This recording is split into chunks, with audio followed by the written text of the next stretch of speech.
vaxtı salih əməllərlə doldurmaq nə olur? Ən gözəl salih əməllərdən biri insanın Qur'an oxumasıdır.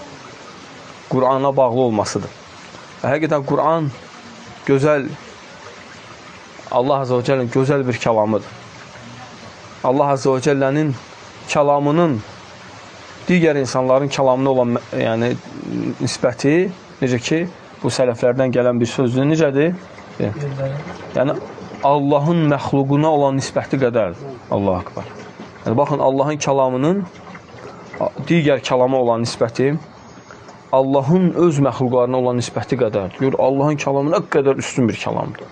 Ona görə Şeyxülislam İbn-i Teymiyyə rahiməhullah ömrünün axırına deyir, kaş deyib, bütün ömrümü Qur'ana həsr edərdim. Yəni, kaş bütün ömrümü Qur'anın mənalarını başa düşməyə, onun dərinliklərinə getməklə ömrümü keçirəm. Yəni, şəhid odur ki, insan gərək həyatını Qur'ana həsr eləsin. Qur'andan bir ömründə, bir günündə bir payı olsun. Çünki həqiqətən Qur'an bərəkətdir.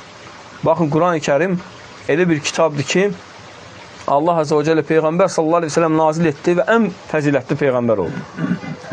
Ramazanda gəldi, ən fəzilətli ay oldu. Cibril əleyhissalam gətirdi, ən fəzilətli Peyğəmbər oldu. Hara gəlirsə, bərəkət var Qur'an-ı Kərimdə.